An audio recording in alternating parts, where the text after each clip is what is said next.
Business updates చూద్దాం. దేశీయ stock మార్కెట్లు ఫ్లాట్ గా ప్రారంభమయ్యాయి. సెన్సెక్స్ నిఫ్టీ లాభ నష్టాల మధ్య ఊగిసలాడుతున్నాయి. ఇక Titan company, Bajaj finance, Bajaj Finserv, tech Mahindra అలాగే టీసీఎస్ షేర్లు లాభాల్లో ట్రేడ్ అవుతున్నాయి. కోటక్ మహీంద్రా, ఓఎన్జీసీ, టాటా స్టీల్, సిప్లా షేర్లు నష్టాల్లో కొనసాగుతున్నాయి. ఇక ఓవరాల్ గా ఈ రోజు మార్కెట్స్ కి సంబంధించి వారి విశ్లేషణ తెలియజేసేందుకు బిజినెస్ అనలిస్ట్ వివికే ప్రసాద్ గారు లైవ్ లో సిద్ధంగా ఉన్నారు. Good morning sir. Sir, December అయిపోయింది కాబట్టి త్వరలోనే రిజల్ట్స్ స్టార్ట్ అవుతున్నాయి. మరి ఈ వచ్చే రిజల్ట్స్ పైన ఎటువంటి అంచనాలు పెట్టుకుంటే ఇన్వెస్టర్లకు మంచిదే అంటారు? ఇప్పుడు కూడా ఇన్వెస్టర్లు రిజల్ట్స్ గురించి ఆలోచించక తప్పదు. ఎందుకంటే 10 రోజుల్లో వచ్చేస్తాయి. కానీ దానికన్నా ముందు మనం గమనించాల్సింది ఏంటంటే నిఫ్టీలోనే కనుక చూసినట్లయితే, అంటే ఇండెక్స్ పరంగా చూస్తే ఎర్నింగ్స్ లాస్ట్ 1 year లో చూస్తే 2023 డిసెంబర్ నుంచి 24 మార్చి చూస్తే దాని యొక్క లాభాలు ఓన్లీ ఒక క్వార్టర్లోనే 8.7% పెరిగాయి. ఆ తర్వాత 2024 జూన్కి వచ్చేటప్పుడు 2.7, ఆ తర్వాత 2.1. ఇది మనం మాట్లాడుకుంటే మనం ఏం చెప్తున్నాం, ఎర్నింగ్స్ పెరుగుతున్నాయని చెప్తుంటే మార్కెట్ లో వచ్చే విశ్లేషణ ఎలా ఉందంటే 8.7% ఉండే గ్రోత్ తర్వాత క్వార్టర్లో 2.7కి వచ్చింది. తర్వాత 2.1 పడిపోయి తగ్గడం కాదు, పెరగడం పడిపోయిందంటే పడిపోయింది అన్నట్టుగా అర్థం వచ్చేట్టు మాట్లాడతారు. సో అలా అందరూ భయపడుతున్న మాట వాస్తవం.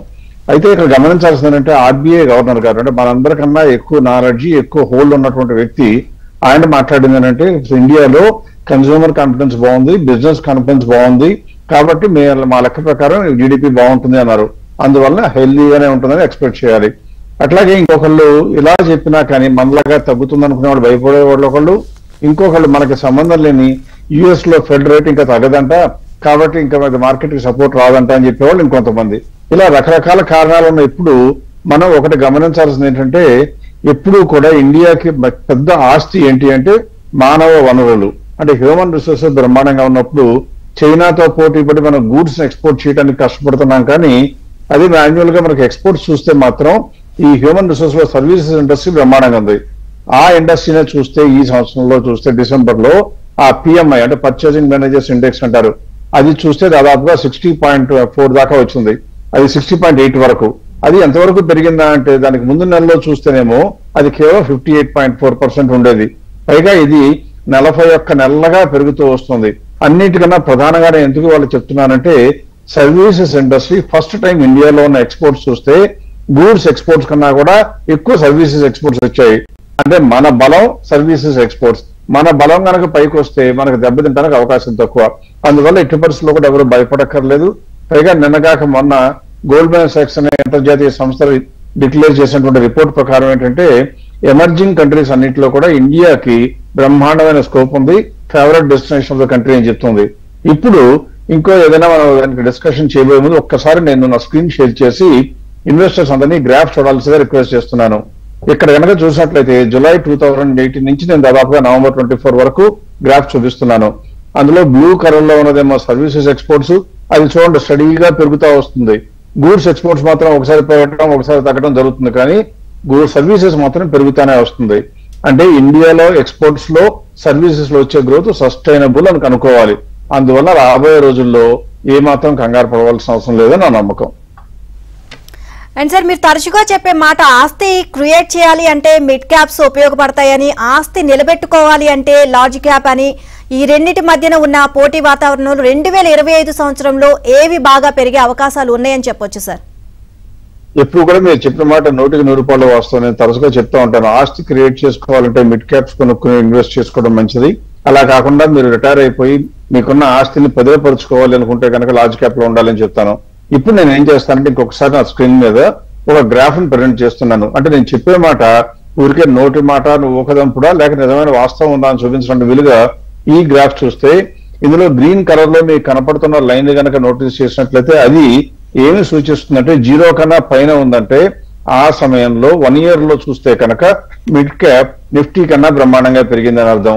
అదే 0 కన్నా క్రిందకు వెళ్ళింది అనుకోండి, ఆ సమయంలో నిఫ్టీ మిడ్ క్యాప్ కన్నా బాగుందని. అంటే మిడ్ క్యాప్ బాగుంటేనేమో గ్రీన్ లైన్ 0 కన్నా పైన, నిఫ్టీ బాగుంటేనేమో గ్రీన్ లైన్ 0 కన్నా క్రింద ఉండేట్లుగా మార్క్ చేయడం జరిగింది.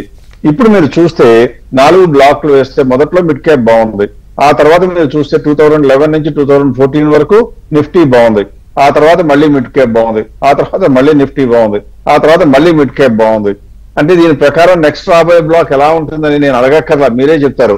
నెక్స్ట్ రాబోయే బ్లాక్ 90 పళ్ళు మిడ్ క్యాప్ కన్నా నిఫ్టీ బాగుంటుంది అంటారు. ఇప్పుడు ప్రశ్న ఏంటంటే ఈ 2025 లో మనకి లార్జ్ క్యాప్ బ్రహ్మాండంగా పెర్ఫామ్ చేసే అవకాశాలు ఎక్కువగా ఉన్నాయి కాబట్టి మిడ్ క్యాప్ వదిలేయాలంటే వదిలేయక్కర్లా. ఎందుకంటే మీరు గ్రీన్ లైనే కాకుండా ఇక్కడ పర్పుల్ కలర్ లో వేసిన షేడ్ చూస్తే ఎప్పుడైతే నిఫ్టీ బాగుంటుందో, మళ్ళీ చెప్తున్నాను జాగ్రత్తగా వినండి, నిఫ్టీ ఎప్పుడైతే బాగుంటుందో ఆ సమయంలో కనుక మిడ్ క్యాప్స్ లో పోర్ట్ఫోలియో బిల్డ్ చేసుకుని కొద్ది కాలం వెయిట్ చేసే వాళ్ళకి నెక్స్ట్ 3 years లో ఎంత వచ్చినాయో పర్పుల్ కలర్ చూపిస్తుంది. మీరు గ్రాఫ్ ని ఒకసారి పరిశీలించి చూసినట్లయితే నిఫ్టీ బాగుండేటప్పుడు మిడ్ క్యాప్ లో జర్నీ స్టార్ట్ చేసి వెయిట్ చేయగలిగితే 3 సంవత్సరాలు మిడ్ క్యాప్ మంచి రిటర్న్స్ వస్తాయి. కానీ మన ఇన్వెస్టర్లో ఎక్కువ మందికి ఓపిక సహనం తక్కువ. వాళ్ళు నెక్స్ట్ 1 year లో లాభాలు వచ్చాయి చెప్పండి అంటే మాత్రం దురదృష్టవశాత్తు మిడ్ క్యాప్ కన్నా ప్రస్తుతానికి ఈ 2025 లో మీరు ఆ సంవత్సరంలోనే కొనుక్కోవటం అమ్ముకోవటం మొత్తం లెక్క సెటిల్ చేసుకుంటాను అంటే లార్జ్ క్యాప్ అవకాశాలు ఎక్కువ. అలా కాకుండా లాంగ్ టర్మ్ లో కనుక ఉన్నట్లయితే 2025 లో మిడ్ క్యాప్ స్టార్ట్ చేసి వెయిట్ చేయగలిగే వాళ్ళకి ఈజీగా 18-20% రిటర్న్ ఆటోమేటిక్ గా వస్తుందని చెప్పొచ్చు. అండ్ సార్, ఈ మధ్య కాలంలో తరచుగా మనం వింటున్నాం, అంటే ఆ మాట ఏంటంటే ఇండియాలోని లార్జ్ క్యాప్స్ స్టాక్స్ యొక్క లాభాలు పెరుగుతూ ఉన్నప్పటికీ వాటి యొక్క పిఈ రేషియోలు గతంతో పోలిస్తే తక్కువగా ఉన్నట్లు కనబడుతుంది అని. సో మరి అది నిజమే అంటారు? ఒకవేళ నిజమైతే అటువంటి స్టాక్స్ ఇన్వెస్టర్లు కొనుక్కుంటే మంచిదే కదా. మరి కొన్ని నేమ్స్ చెప్పగలరా సార్? అయితే ఖచ్చితంగా ఎప్పుడు కూడా మీరు చెప్పిన మాట గ్యారంటీగా వాస్తవం. ఎందుకంటే ఈ మధ్య కాలంలో మా 4 సంవత్సరాల నుంచి అప్రతిహతంగా మార్కెట్లు పెరిగిపోయి ప్రతి ఒక్కళ్ళకి డబ్బులు రావడంతో ప్రతి ఒక్కళ్ళు అనలిస్టులు అయిపోయారు, ప్రతి ఒక్కళ్ళు ఎక్స్పర్ట్స్ అయిపోయారు. నిజం చెప్పాలి అంటే మాలాంటి వాళ్ళని అడిగే వాళ్ళకన్నా మాకు చెప్పేవాళ్ళే ఎక్కువయ్యారు. అంటే ఎక్కువ మంది మాకు వచ్చి అది పెరుగుతుంది మీరు చెప్పండి అంటారు. మేము అలా చెప్పకపోయినా ఎక్కువ మందికి ఏంటంటే నమ్మకం కొద్దిగా ఒక తారాస్థాయికి చేరుకుంది.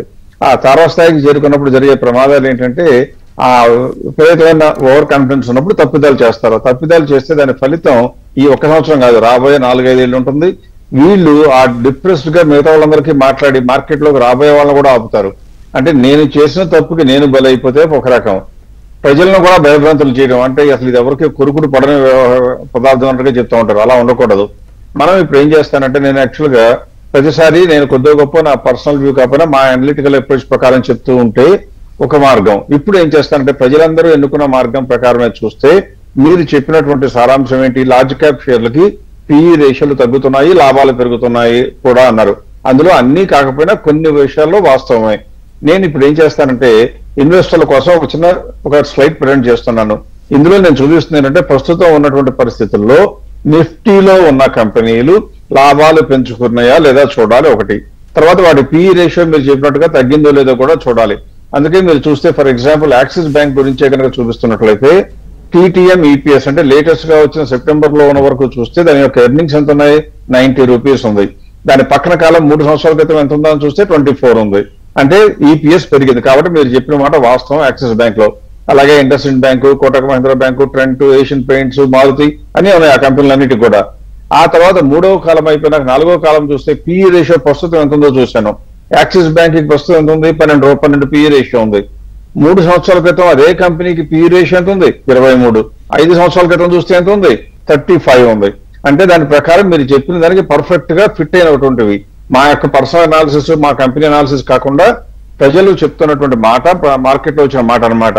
లాభాలు పెరుగుతున్నాయి, ప్రస్తుత పిఈ రేషియో గతంతో పోలిస్తే తక్కువ ఉంది.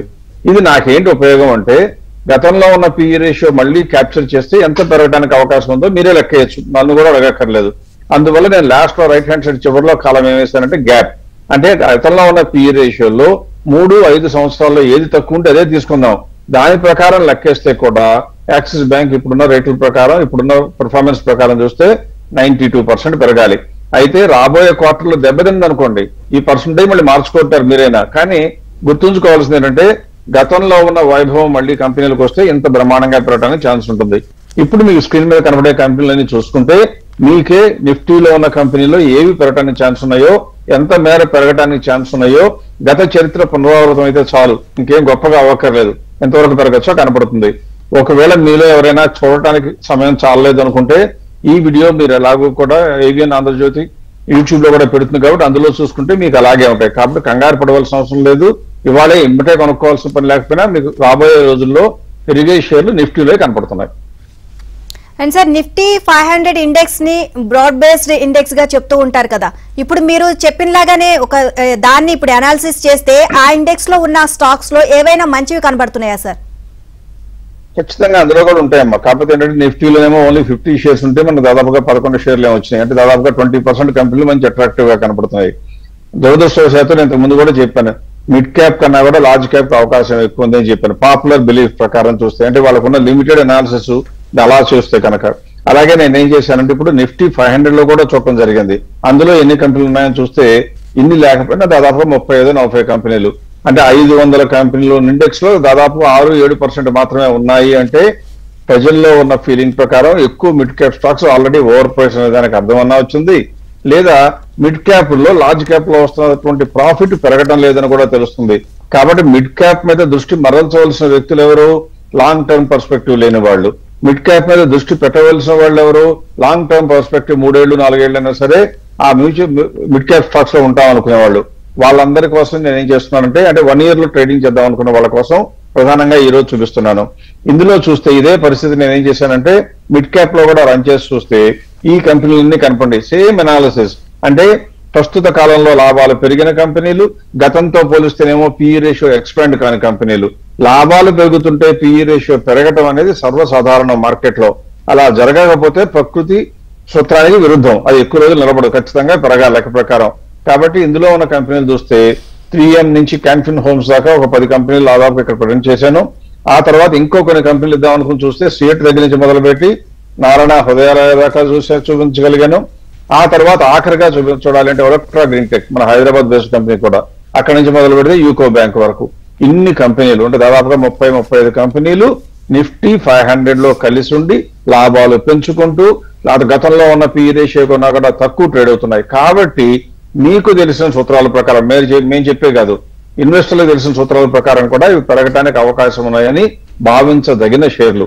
అవి కొనుక్కుంటారా లేక కొద్ది కాలం వెయిట్ చేసి ఈ డిసెంబర్ రిజల్ట్స్ వచ్చినా కొంటారా అంటే నా ఓటు డిసెంబర్ రిజల్ట్స్ వచ్చిన తర్వాత ఈ గ్రోత్ సస్టైన్ అయితే కొనుక్కోవడం మంచిది. అప్పుడు దాకా ఆగలేను అనుకుంటే కొనుక్కోదగిన షేర్లు ఇవి. కానీ మేమైతే డిసెంబర్ రిజల్ట్స్ వచ్చే టైంకి జనవరి 20-25 తారీఖు వరకు వెయిట్ చేయమని చెప్తాము, అప్పుడే కొనుక్కోమని చెప్తాం. Right, thank you sir. ఈ రోజు మార్కెట్స్ పై మీ విశ్లేషణ తెలియజేసినందుకు.